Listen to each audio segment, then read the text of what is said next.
All right. Hi, everybody. Happy Thursday. Super excited to be here today. The sun is shining and it's a beautiful fall day here in Alaska. And we've got such a great guest with us today. Be remiss to not say I am missing our co host, Megan Militello. I hope you're having such a fun adventure right now. And I look forward to catching up with you the next work week. But moving forward, I wanted to introduce Juliana Canale. Thank you so much. She is an expert in the food industry, and we are just super excited to have you here and be chatting with you today. How are Thank- you? Thanks so much, Sammy. I'm doing well. I am not in Alaska. I'm based just outside of Manhattan in Jersey City. So it's good to know that the weather is sunny and shining on both ends. And before we jump into the webinar, I just want to do a quick disclaimer that all of my thoughts and statements and opinions that I'm going to have through this content are my own, even though I am with my current employer. I just want to clarify that everything that I say is truly original. Perfect. Thank you so much for being here. And thank you for being able to share your deep insights and tips and tricks and all the years of experience you've had in the food industry. So, to jump into, for people that don't know you, can you start a little bit about sharing your background, what you're up to now, what you did previous, what led you to pursue a career in the food industry? Yeah, that's a great question. So I've always loved food. My family's Italian. I've always grown up like cooking, baking, etc. And then I stumbled upon food science for school and realized that you could make a career because people are always going to want to eat and drink and make decisions on things. So I was like, what better way and like job sustainability wise to work in an ever growing, evolving field? There's been so many changes in the past decades. So I was like, you know what? Food's stable. It's a great place to work in. And then specifically, I work in food safety and quality, and I kind of fell into that. I started more in a traditional R&D role, but my dad unfortunately got diagnosed with a lot of food allergies when I was in college, and I also have unfortunately suffered from a lot of foodborne illnesses and pathogens. So it kind of just made sense for the things that were causing my immediate family issues to kind of just pursue that professionally. So that's really how I fell into food safety and quality. I've been doing food safety, quality, and regulatory really like the past 9 to 10 years. And then the past year or two, I've really honed more into my current role in quality at Ferrero. So a little bit of a different direction, but I still touch compliance, food safety, et cetera, on a daily basis. But it's really an interesting and evolving field. So it's fun to say that like 11 years into this area, there's still so much to do, so much to learn, and so many changes going on. That's amazing. And I love how you were able to share about like your background and like you unfortunately like falling into that and then your dad and being like, this is something I want to pursue and actually like do for a living. And so I like how that's all connected. Yeah, thanks. You got to start from home sometimes, or like, the root cause. And Mhm. if you're not going to make the change, nobody else is going to. So if you sit back and wait for something to happen, chances are it's probably not going to happen. So yeah, it's I take that as advice to anyone. If you want to make change, you got to make it happen. I love it. You saw the problem. You're like, I need to come up with better solutions for other people because obviously you're not the only one. Exactly. No, that's amazing. So thank you so much for sharing your story, your Of course. background. I wanted to jump into, since you've had such a vast experience, you're 11 years in this industry, what are some most common challenges that you think food manufacturers face when it comes to maintaining some of the food safety, quality standards, and what's the best way that you see they can overcome these different obstacles? Yeah, so I think this is actually a very timely webinar because if people have been engaging in the news, Boar's Head unfortunately has had a massive facility closure in Virginia because of a listeria outbreak, it being deadly. And unfortunately, that is a point of no return. So honestly, sanitation and food safety culture and hygiene, specifically around pathogenic bacteria, and really getting an understanding of your facility within environmental monitoring and zoning is really paramount. It all kind of rolls into good manufacturing practices or good hygiene. So it's beyond the basics of just like hand washings and keeping a facility clean and food contact surfaces clean, which are all super important, but it's going a step further and really thinking about risk-based preventative controls and mitigation strategies. And the way to really do that and mitigate your biggest offenders, which are foodborne illnesses and foodborne pathogens, is having a very robust sanitation and hygiene program. And that really starts with your EMP, your environmental monitoring program. And everything else kind of builds out from that, because you need a really strong foundation. And if you unfortunately are missing that foundation, which I've experienced a lot, whether it's in various companies or working with, large scale manufacturers, small scale manufacturers, people either don't have the skill set or the knowledge, or they don't have the budget, or they don't have the team or the resources. And oftentimes your greatest enemy is not knowing what you don't know. So having somebody come in and giving their expertise, or just being able to be a sounding board and asking questions, that always helps, because oftentimes, more often than not, I love reading regulations. Not everybody does, but even when I read regulations from the FDA or the USDA, I don't get everything in the first pass. I've been doing this for 11 years. I have a degree in food science from Cornell University. I have too many certifications under the sun. I still have questions, and it takes a lot of time to process like how you actually need to have a safe facility that meets government codes, and that meets your customer codes, and meets your business morals, and ultimately, satisfies and keeps the consumer safe at the end of the day. So it's not difficult, but there are a lot of layers to it, and it's something that companies need to do consistently and be vigilant on top of it. So the Boar's Head is like a great example of like what not to do, and hopefully a lot of people in the industry are learning from this and having a culture shift if they haven't already. No, and thank you. And thank you for sharing that, like something that's happening currently. That's such a great example to be sharing during this webinar. And kind of like going off topic, but when we're working with like a lot of small manufacturers, a lot of times they're in the food cottage industry, or just like, Yeah. maybe doing it out of their house. Like what do you think, what's your best advice for like taking those first steps? I know you helped so many manufacturers at your last role at NJMEP. What would be maybe like the first initial steps you would advise for like the really small manufacturers that are just kind of starting off and maybe don't have like that big facility to make sure that they're staying up to code? Yeah. So going to the government websites in whatever state, county, et cetera, you live in, getting on all of the listservs for whatever food sector you're in. If you don't know what food sector you're in, get on the listservs for the FDA and the USDA and everything local, jurisdiction wise, and then kind of filter from there. There's a lot of FAQ websites on the government websites. There's also a lot of great academic websites through different universities, like University of Nebraska for the Food Allergen and Research Program, FARP. There's a lot of different free resources out there through other agencies like the Food Safety Preventative Controls Alliance, FSPCA. They're based out of Chicago. So there's a lot of different free public resources to take advantage of. So I would say for the smaller people, start there.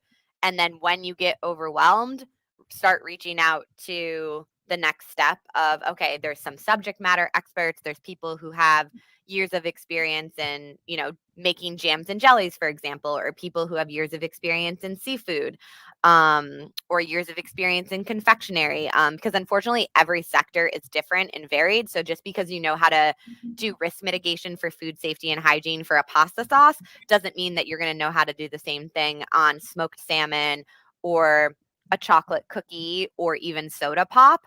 All of the regulations are very different because all of the risks are very different. So really being able to understand what space you're in, or what space you want to potentially grow your small business into, that is a main factor that's really going to drive those conversations. Because when I've worked with a lot of small manufacturers, we started at point A and we went in an entirely different direction because we realized, okay, we thought we were under USDA jurisdiction. We're actually not. We're under FDA jurisdiction. And now we're going to totally do a totally different mitigation plan, a different food safety plan. Like once you understand what space you play in, then you can really work on, crossing off the items on your checklist and moving forward on having things be consistent, to make sure that you're having like the best food safety and quality. But it doesn't come overnight.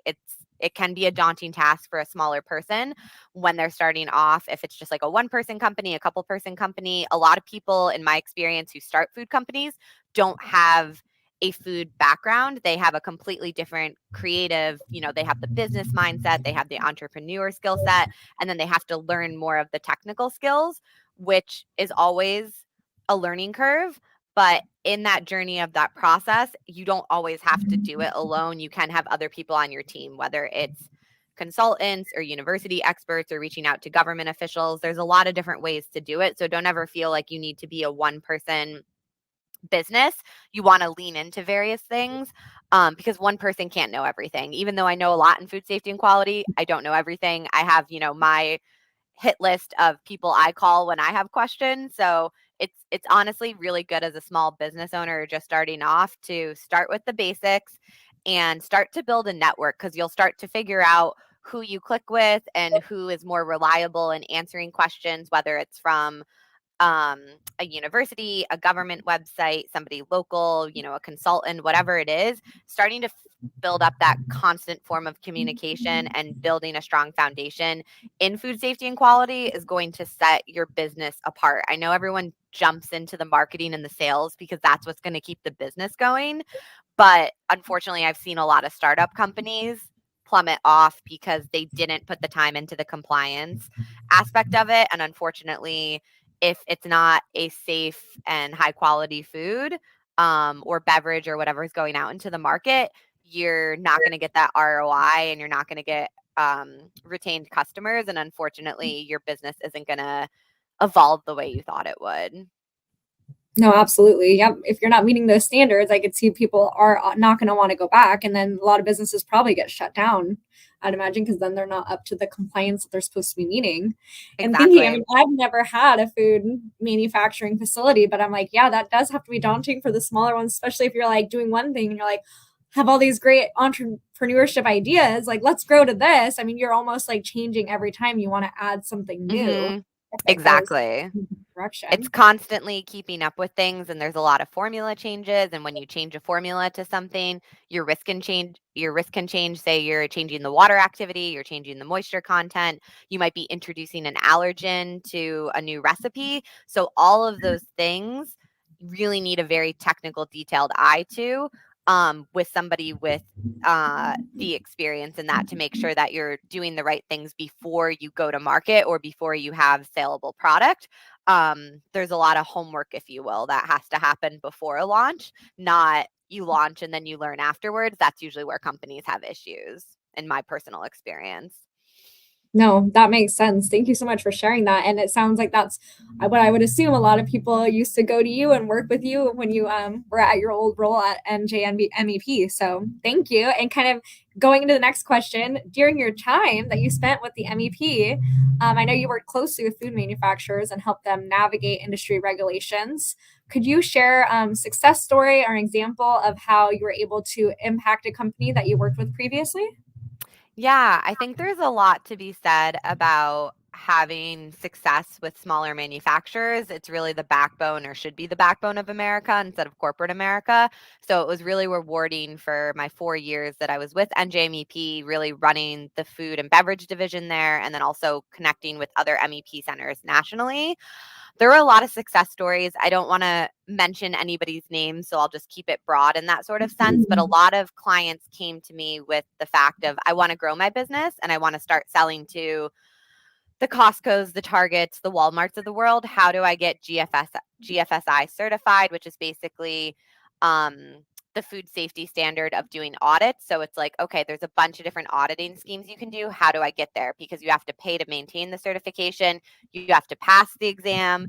You have to have follow-ups. There's a lot of infrastructure from an ROI and cost perspective. You're putting in tens of thousands or hundreds of thousands of dollars to make sure that you're meeting the needs to get that certificate. And then that will then hopefully grow your business, because you'll gain new customers and they'll say, oh, you have the SQF stamp of approval or the BRC stamp of approval. But there's a lot to get there if you've never read one of the codes, and like the government, private sector, but it's still a very long and comprehensive code, whether you're going for food safety, whether you're going for quality. There's a lot of different code structures that you can pick. So a lot of people came with me to that. And so I got to grow a lot of businesses to get them over that hurdle of, okay, we've never done this before. Now we're doing it.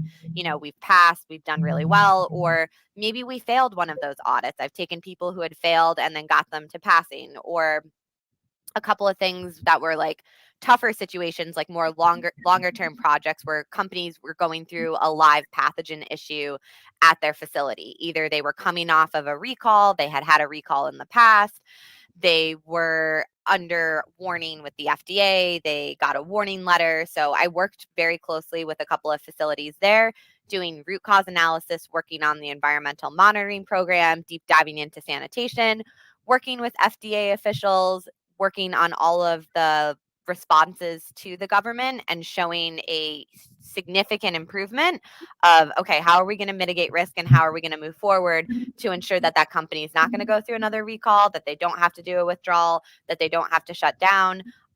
So working on those, that was very rewarding because that accounted to millions of dollars of revenue for the companies, like every year, or what the small business was worth at the end of the day. So especially when families are smaller businesses and they're owned through like multi-generationals, you want to see that legacy keep moving forward and help people overcome that rough patch, and doing whatever you can take to be cohesive about it. But at the end of the day, people have to want and be willing to do that. So my most successful stories are clients who wanted to grow their knowledge in food safety and quality and had the resources and had the cash flow to put with it.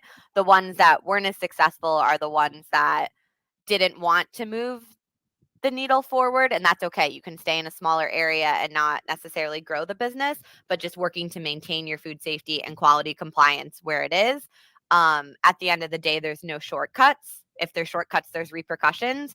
And in my personal perspective, you never want to be taking shortcuts with the general public, especially when it's health and safety related.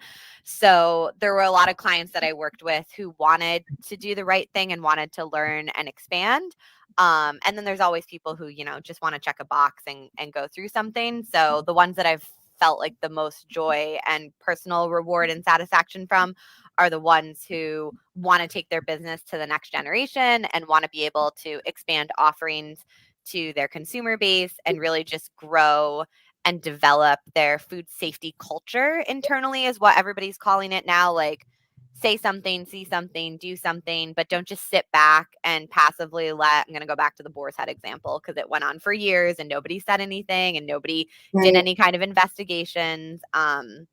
But I think that's with a lot of different things. So it's just being proactive and being consistent with it. That's always the basis with food safety and quality, is consistency. If you don't have the consistency, that's where people start to slide backwards or backpedal, and not be able to move forward and keep up with the times. And like we had mentioned earlier, like startups or people who aren't staying relevant, they're left behind or potentially could be forced to shut down or have to make the decision to close the business because they're not able to keep up with the demand of the government and the public. So I hope that answered the question. I know that was like a longer answer.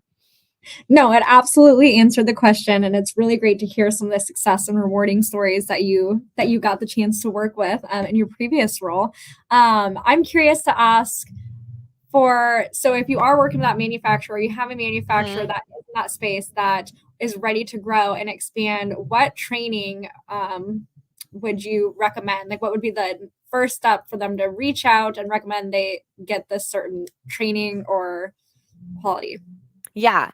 So definitely you want to start with the basics, and food safety always comes before quality. So getting your ducks in a row in regards to good manufacturing practices, good hygiene, good sanitation, really understanding the fundamentals for that, understanding the differences between a dry clean versus a wet clean, understanding, okay, how do I build an environmental and monitoring program? Do I have to manage all pathogens? No, you just have to manage the pathogens that are at the greatest risk at your facility. If you try and manage everything, you're going to fail. You have to prioritize risk as to, okay, am I more risky in the allergen sector? Do I also have issues with, for example, like salmonella growth?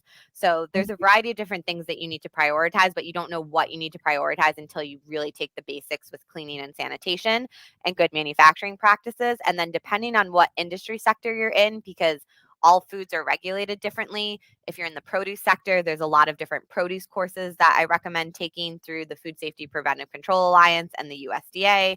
If you're a HACCP-based facility, taking a HACCP course. If you are under the jurisdiction of the FDA, HACCP has evolved to a food safety plan, which is more risk-based preventative controls, and that falls into the preventative controls qualified individual. A lot of people call it a PCQI.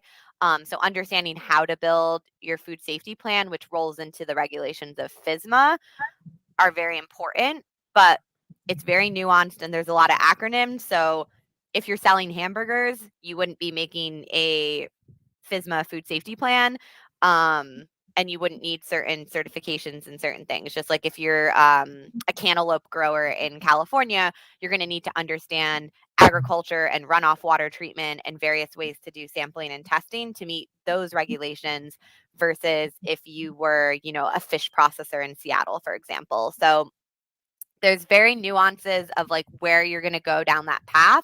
But I think one of the most important basics is food safety, understanding the sanitation. And then there's a couple of food safety culture classes out there too, whether they're on webinars or like reading about things or doing training, just understanding like how you're going to engage in creating that culture in your facility or improving that culture in your facility. And then I feel like a lot of people don't talk about this, but I think it's really important to also take um like leadership or communication or like influencing others. I think that's really important because if you're not able to influence others, but you're the most, technically savvy person in the room, it's not going to move forward, unfortunately. You have to be an influencer at a decision making table, and you have to have the skill set which you need from the technical aspect, but you also need the leadership, the influence, how to read the room, how to, engage appropriately so that you get the buy-in from other departments from a sense of, okay, we're all going to work on this hygiene checklist together, or we're all going to spend, an hour a week strategizing, a root cause analysis plan on this problem. Like you need to get the buy-in from your peers and also leadership because that goes into time, resources, and money. And ultimately, those are very important to implement the technical skill set. So you really need both, if that makes sense. No, absolutely. So it sounds like first and foremost, you need to start with food and safety Mhm. and look at those different courses that you can take. I know you put a bunch of information on websites, and so I'll make sure to put those down below. Yeah, I'll definitely. link to them. So thank you so much. Of course. You talked a little bit about PCQI, and so for people that aren't up with the acronyms, can you talk a little bit about what that stands for and who that training might be best beneficial for? Yeah, so PCQI is Preventive Controls Qualified Individual. That rolls up into the FSMA regulations, the Food Safety Modernization Act that was pushed out from the FDA in, I believe, 2011. And then a private sector that paired up with academics, the Food Safety Preventative Controls Alliance, FSPCA, has everyone who's been officially trained and gone through the training of like a train the trainer, if you will. Those people are able to give out that course content to understand the Food Safety Modernization Act and the Controls Qualified Individual and how that rolls into like build a food safety program. There's also another component of that, which is FSBP, Foreign Supplier Verification Program. Once again, similar mantra of you want to understand the government. There's the academic and private sector that's come together to create those resources. And it's basically if you import or export anything. So some manufacturers might have to take both if they import and export and they also are manufacturing. Like if everything's not sourced domestically, chances are high that that person is going to have to take an additional course and understand really how to audit suppliers is really what that covers. And that rolls into the PCQI class because there's a very robust protocol on how you safely audit suppliers for food safety and regulations based on risk. And then that rolls into one of your potential preventative controls that you could implement in the facility, whether it's supplier verification, whether it's allergen control, whether it's sanitation. There's a bunch of different opportunities that the government gives you to prove your control and risk mitigation within your facility. Um, but it all goes over it in the different classes, and you need to really understand in a lot of detail um, what is the best option for you, and you really don't know what that option is until you go through the robust training. You can read the regulations. They're very long, they're Mhm. very detailed. I mean, I'm talking like hundreds of pages. It's all available online, but most people start like chapter 1 and then they reach out and they're like, "I've hit a wall. Can I please have an instructor come and explain this to me?" The classes are great because you get hands-on activities. It's mandated in the instruction-led training that at basically each chapter there's some sort of like teach back exercise is what we call it, so that you can really be hands-on without being in a food facility, right? So that's the other component where it's like, okay, there's the training, there's the understanding, there's the context knowledge, if you will, but then taking the learnings and applying it to your facility, or if you're actively in a facility, you can take the class and kind of stretch it out over like a week or two or something and be like, okay, well, I'm going to do this part of the class, then I'm going to go to the facility and try out some things or ask some questions to people, or, we just talked about an allergen preventative control. I want to test some things and then bring real feedback to the class. I think that would be really interesting. A lot of the times the classes that I've taught, they're straight through. But I think it would be an interesting approach if you broke it up and did like one day a week, for example, like over a month or something, because then you could actually have some real life back and forth discussions with the hands-on exercises in addition to just going off of the textbook, if you will. Right. No, and absolutely. And I would love the way that would be set up because I feel like we work with so many manufacturers and we get this all the time. They want the training, they want to do it, but they don't have the time. And so they don't have Mm, time to dedicate a whole week. But if it was just one day out of the week, yeah. that's doable. And then they're able to do that testing, come back and get that real life feedback. So I really, really like that approach. And I think a lot of the manufacturers would benefit from that approach as well. Yeah, I just came up with that on the fly, but I feel like it makes it makes a lot Love of it. sense if you're able to do it, because I used to work in manufacturing, so I know how hard it is to be out if you're the key touch point for food safety and Right. regulatory, to be out of the office for 3 days straight. Sometimes it's not feasible for smaller businesses. So the nice thing about the training is that you are able to set the schedule as long as you complete like all of the hours for the training and then the instructor signs off on the competency. No, I love that. And I do love that approach. So thank you so much for sharing that. Of course. So the next question I want to dive into is how the food industry is going to continue to evolve in emerging trends, technologies. What do you think is going to have the biggest impact on manufacturers? And how can these businesses best prepare and adapt to changes? It's a great question. I think technology and automation has already started to have impacting on manufacturers, whether you're seeing robotic arms at warehouses or distribution Mhm. centers, whether you've already started to jump on the food safety traceability with blockchain and starting to look into integration of like digital tracing versus Excel or manual, starting to have some sort of like aggregate of like a system control. So I think that's only going to grow and expand. When I worked in the food industry, when I first was out of college, everybody used like thermometer probes, and now there's digital thermometers and apps where you can get alerts and notifications, which is great because you could be off shift and the freezer goes down and you get a notification and you can immediately reach out to somebody and say, hey, we got to move product, we got to do this, we got to do that. So even just in the past 11 years, technology has really changed the industry, and that's definitely not going away. Like that's only going to become more and more paramount as we evolve into our digital era. Even with COVID, classes used to be in person. Now you can teach Right. classes virtually. Now you can teach classes hybrid, like some in person, some virtually. I had to do some virtual audits. I don't recommend doing a virtual audit, but I did it during COVID and we made it work. Things are a lot easier with food safety and regulatory hands on and being in a facility. But in COVID, it was very unique where businesses needed to go through their food safety certifications, but you couldn't, be in the same room with people because of social distancing. So there's always different ways to do things. And I love seeing the technology kind of evolve and adapt with that, especially with all the different ways of learning and communicating, or even like networking, if you will, like just trying to understand what other people are doing. There's virtual options, like today we're doing a webinar, but there's still conferences in person. So I think staying up to date and putting the focus and learnings with your IT department, or if you're doing IT or whatever it is, but just not falling behind on the software and the technology, because if you get behind, that's gonna honestly put you at risk for what you could be doing to improve your food safety and compliance program moving forward. So staying on top of everything that's going on in the tech sector, I think, is important. And then also staying ahead of the trend. So like staying up to date on the news, on what's trending, what's exciting consumers.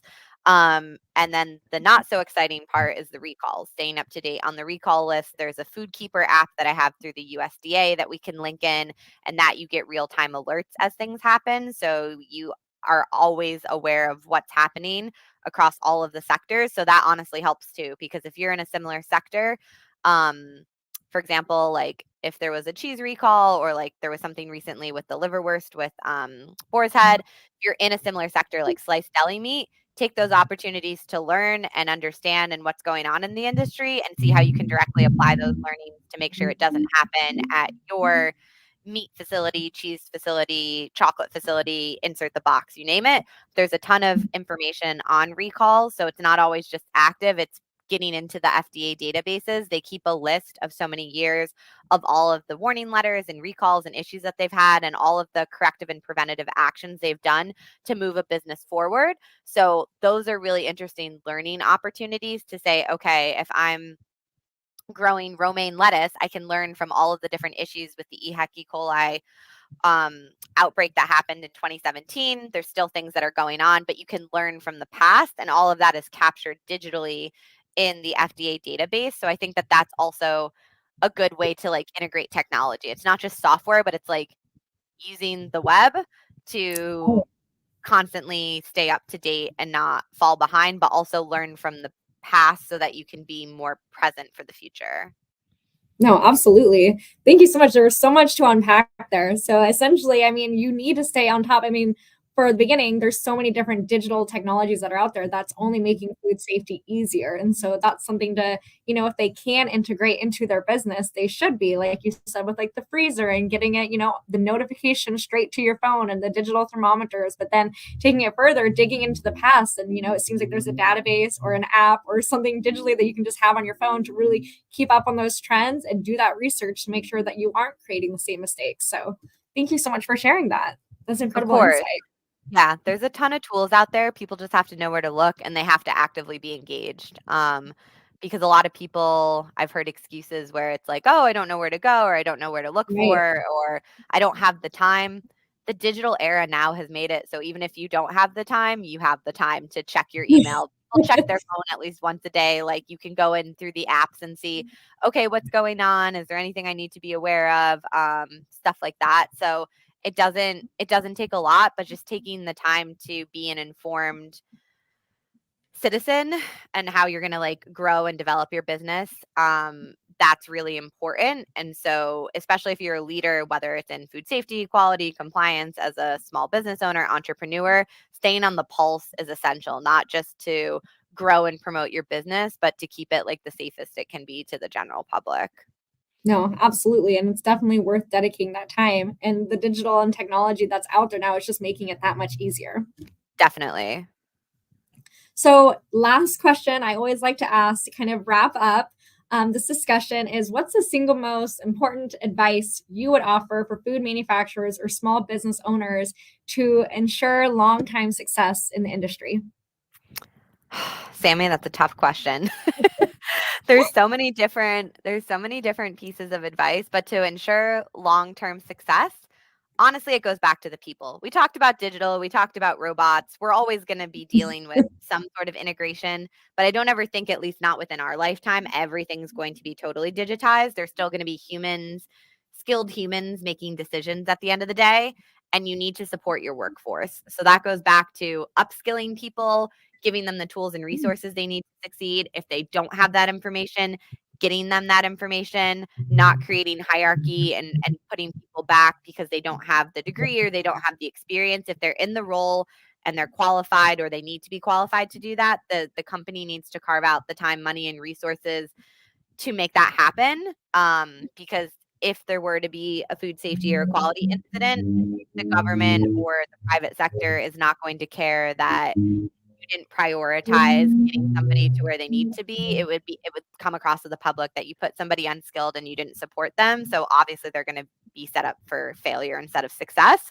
So prioritizing people at the end of the day in a variety of different ways, not just in food safety and quality, but like I mentioned earlier, communication, emotional intelligence, leadership, professional skills. If you have to present a lot in your role, taking a public speaking class, doing presentations, if you have to interview people to work at the facility for different shifts or different lab technicians or different roles, going through some interviewing techniques. Like there's a lot of different things out there to help your employees to succeed, but it's putting the time back into them, which ultimately puts the time back into the business. But if you're constantly focused on your objectives, your deliverables, and your KPIs, and you're not investing in the people, the labor, the workforce, whatever you want to call it, at the end of the day, the business is only going to go so far. And that's why so many businesses have had success either very quickly or they have dropped off very detrimentally because you haven't been able to really grow that culture and grow that support that you need to like keep people motivated and excited day to day when there are challenges. Even if you do everything right, there's always going to be challenges. There's a ball that's going to drop. Nobody saw COVID coming. There's still logistical supply chain issues from that. So like there's always going to be something that you have to overcome, but you want to make sure you're having the right people in the room with the right skill set to solve those problems. And I think that's like the most important advice is if you're going to go on this journey in food manufacturing, you have to invest not only in the systems and the technology and the skills, but the people who are making those decisions that you're equipping and enabling to carry forward your business name, your family legacy, whatever it is, you need to empower them. And if you're not empowering them, you can unfortunately only get so far. So I think empowerment at the end of the day is really important. And that goes back to individual empowerment, team empowerment, cross-functional empowerment. It's going to look different for everybody. So it's not cookie cutter. It's not one size fits Right. all. Everyone is going to need a different skill set, development plan, whatever you want to call it. And taking the time to customize that and not just being a leader who's like, everybody's going to take these 10 classes and we're going to be good at the end of the day. It's really working with each person and however your HR or personnel or people department is set up at your company and working to really customize that so people not only feel valued and motivated, but they're also having a direct impact back to the business at the end of the day. Absolutely. No, that's such a great piece of advice, especially like not just in the food industry, but all industries. I mean, you take care of your people, and I feel like they're going to take care of you and your business. Empower your people, they're going to empower your business. And I love that you said that. You want to customize to their needs. You don't want to set up a class and have everyone take it. That's like, oh, they're not really valuing my time. That's not my skill set. That's not where I'm going. But if they're customizing and they're like, hey, this is going to help you, it's actually what they're doing, how they're benefiting, then they're going to feel respected, their time is respected, and that they're really making a difference. So that's a great piece of Exactly. advice I think everyone can follow, especially with such the shortages and everything that's going on right now. It's really just giving back that time to the people and prioritizing Exactly. them. Yeah, and it's not just applicable in the food industry, but like any industry, people just want to feel valued at the end of the day. And having people be heard and listened to as a consultant prior with NJMEP, that was the biggest thing. A lot of times people just wanted to get in a room because nobody had listened to them for X number of months, X number of years, whatever. Um, you just need to meet people where they are and then you move forward. So I think that's the best advice for your last question to kind of wrap up is yeah, you got to just put the value in and then you'll see it come back over pretty immediately. Honestly, it's not going to take years. If you value your employees and they feel valued, you're going to see pretty immediate changes within, progress, whether it's on a project you're working on or whether it's, plant production or, sanitation shift or something like that. You're just going to go back to the culture, whether it's food safety culture or culture of the company. And everything's just going to start to be more cohesive. No, absolutely. And hi, Mike. Thanks so much for joining us. So great lunch watch. It sounds like people have really valued and taken value from everything you've shared today, Juliana. So thank you so much for taking the time, for being here. I'll have some great links that I'll throw in at the end that people can reference back to.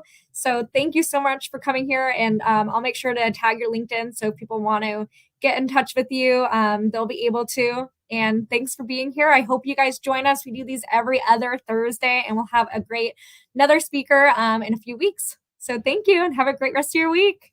Thanks so much, Sammy. Really privileged to be here with you guys and excited to talk to different people and excited for the follow-up. So thank you so much. And I'll definitely tune into the next one in a couple of weeks and see who else is speaking over lunch.